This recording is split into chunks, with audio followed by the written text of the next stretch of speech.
जय श्री राम। यहाँ तक की रामायण कथा मैं कह चुकी हूँ। आगे की कथा इस प्रकार है। श्री राम वाल्मीकि संवाद। सुंदर वन, तालाब और पर्वत देखते हुए प्रभु श्री रामचंद्र जी वाल्मीकि जी के आश्रम में आए। श्री रामचंद्र जी ने देखा कि मुनि का निवास स्थान बहुत सुंदर है, जहाँ सुंदर पर्वत, वन और पवित्र जल है। सरोवरों में कमल और वनों में वृक्ष फूल रहे हैं और मरकंद रस में मस्त हुए बोने सुंदर गुंजार कर रहे हैं। बहुत से पक्षी और पशु कोलाहल कर रहे हैं और वैर से रहित होकर प्रसन्न मन से विचर रहे हैं। पवित्र और सुंदर आश्रम को देखकर कमल नायन श्री रामचंद्र जी हर्षित हुए।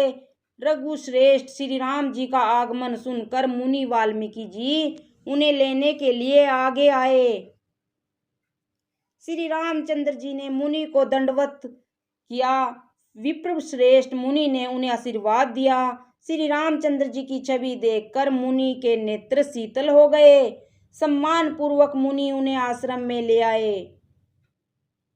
श्रेष्ठ मुनि वाल्मीकि जी ने प्राण प्रिय अतिथियों को पाकर उनके लिए मधुर कंद, मूल और फल मंगवाए।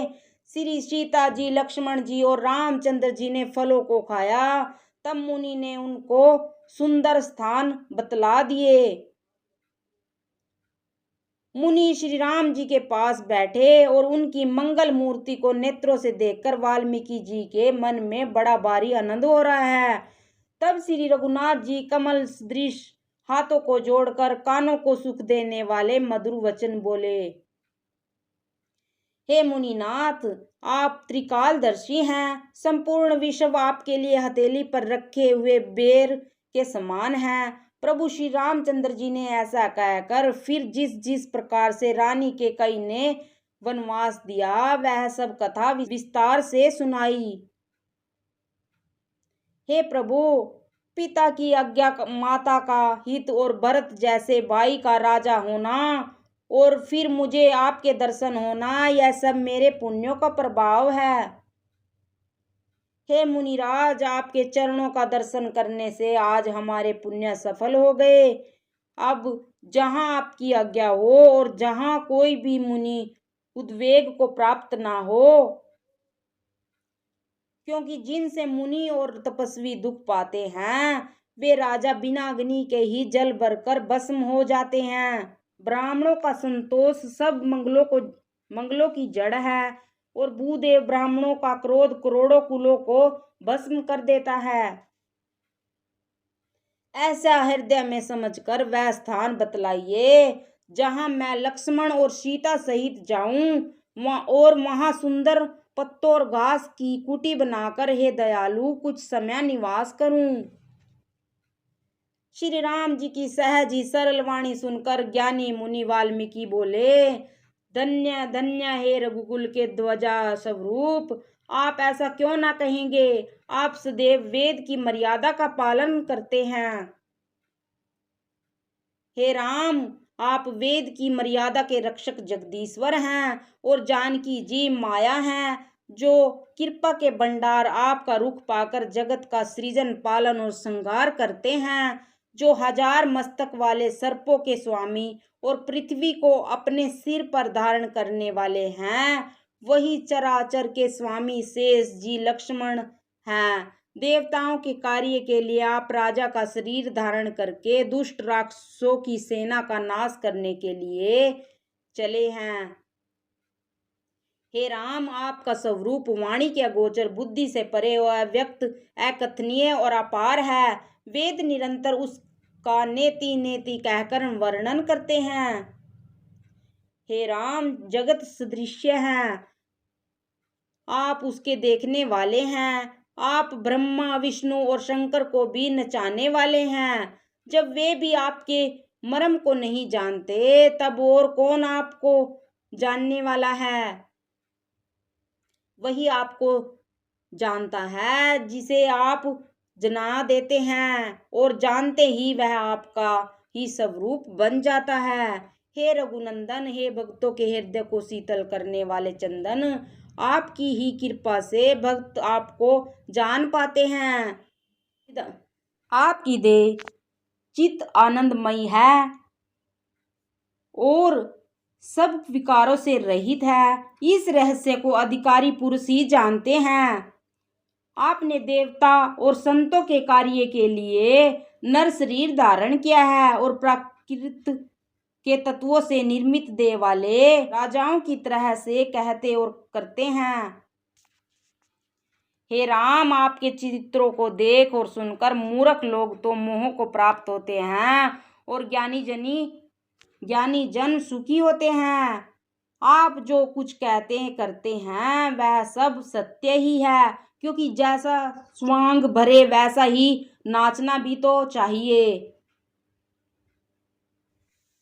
आपने मुझसे पूछा कि मैं कहाँ रहूं, परंतु मैं यह पूछते सकुचाता हूँ कि जहाँ आप न हो वह स्थान बता दीजिए, तब मैं आपके रहने के लिए स्थान दिखाऊं। मुनि के प्रेम रस से सने हुए वचन सुनकर श्री रामचंद्र जी रहस्य खुल जाने के डर से सकुचाकर मन में मुस्कुराए। वाल्मीकि जी हंसकर फिर अमृत रस में डुबोई हुई मीठी वाणी बोले, हे राम जी सुनिए, अब मैं वह स्थान बताता हूँ जहाँ आप सीता जी और लक्ष्मण जी समेत निवास कीजिए। जिनके कान समुद्र की भांति आपकी सुंदर कथा रूपी अनेक सुंदर नदियों से है निरंतर बढ़ते रहते हैं, परंतु कभी पूरे नहीं होते। उनके हृदय आपके लिए सुंदर घर हैं और जिन्होंने अपने नेत्रों को चातक बना रखा है, जो आपके दर्शन रूपी मेघ के लिए सदा ललायित रहते हैं, तथा जो बारी बारी नदियों और समुद्रों और झीलों का निरादर करते हैं और आपके सौंदर्य की एक बूंद जल से सुखी हो जाते हैं। अर्थात आपके दिव्य सच्चिदानंदमयी स्वरूप के किसी एक अंग की जरा सी भी झांकी के सामने स्थूल सूक्ष्म और कारण तीनों जगत के अर्थात पृथ्वी स्वर्ग और ब्रह्मलोक तक के सौंदर्य का तिरस्कार करते हैं। हे रघुनाथ जी, उन लोगों के हृदय रूपी सुखदायी भवनों में आप भाई लक्ष्मण जी और सीता जी सहित निवास कीजिए। आपके यश रूपी निर्मल और मान सरोवर में जिसकी जीभ हंसनी बनी हुई आपके गुण समूह रूपी मोतियों को चुभती रहती है, हे राम जी आप उसके हृदय में बसिए।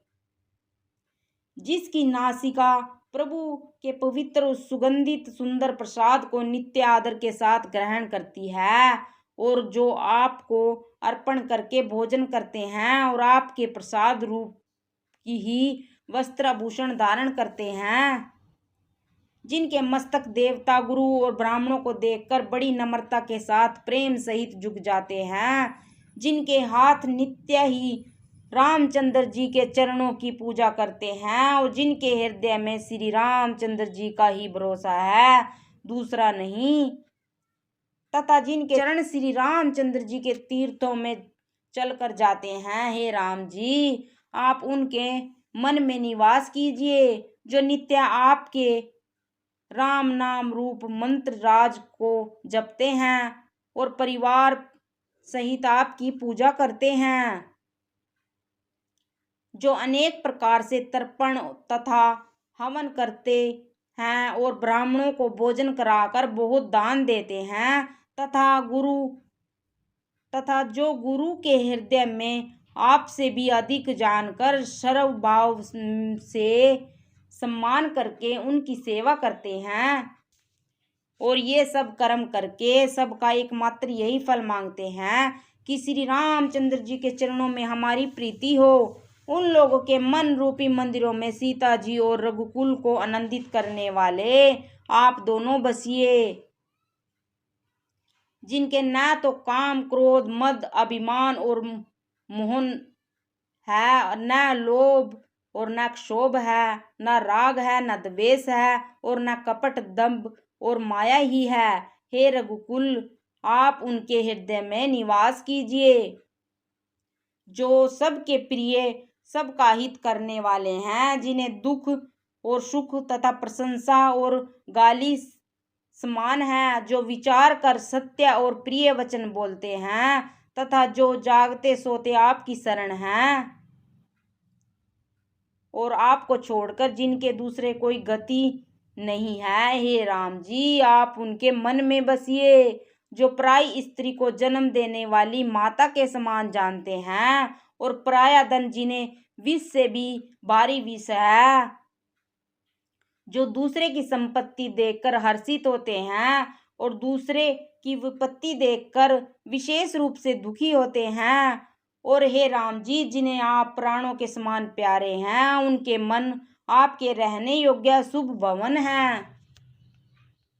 हे तात जिनके स्वामी सखा पिता माता और गुरु सब कुछ आप ही हैं, उनके मन रूपी मंदिर में सीता सहित आप दोनों भाई निवास कीजिए। जो अवगुणों को छोड़कर सबके गुणों को ग्रहण करते हैं, ब्राह्मण और गौ के लिए संकट सहते हैं, नीति निपुणता में जिनकी जगत में मर्यादा है, उनका सुंदर मन आपका घर है। जो गुणों को आपका और दोषों को अपना समझता है, जिसे सब प्रकार से आपका ही भरोसा है और नाम भगत जिसे प्यारे लगते हैं, उसके हृदय में आप सीता सहित निवास कीजिए। जाति पाति धन धर्म बड़ाई प्यारा परिवार और सुख देने वाला घर सबको छोड़कर जो केवल आपको ही हृदय में धारण किए रहता है, हे रघुनाथ जी आप उसके हृदय में रहिए। स्वर्ग नरक और मोक्ष जिसकी दृष्टि में समान है, क्योंकि वह जहां तहां केवल धनुष बाण धारण किए हुए आपको ही देखता है, और जो कर्म से वचन से और मन से आपका दास है, हे राम जी आप उसके हृदय में डेरा कीजिए।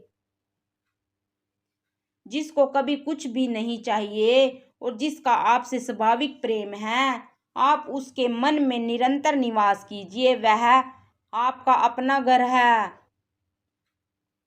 इस प्रकार मुनि श्रेष्ठ वाल्मीकि जी ने श्री रामचंद्र जी को घर दिखाए। उनके प्रेम पूर्ण वचन श्री राम जी के मन को अच्छे लगे।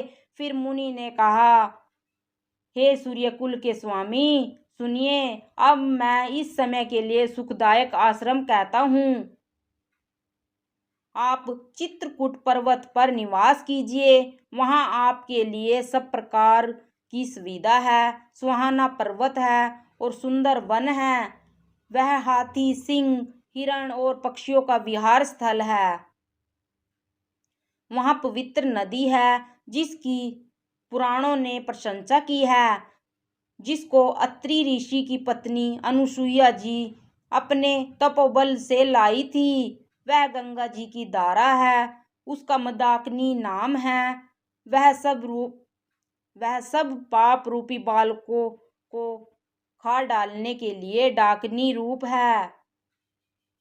अत्रि आदि बहुत से श्रेष्ठ मुनि वहाँ निवास करते हैं, जो योग जप और तप करते हुए शरीर को कसते हैं। हे राम जी चलिए सबके परिश्रम को सफल कीजिए और पर्वत श्रेष्ठ चित्रकूट को भी गौरव दीजिए। जय श्री राम।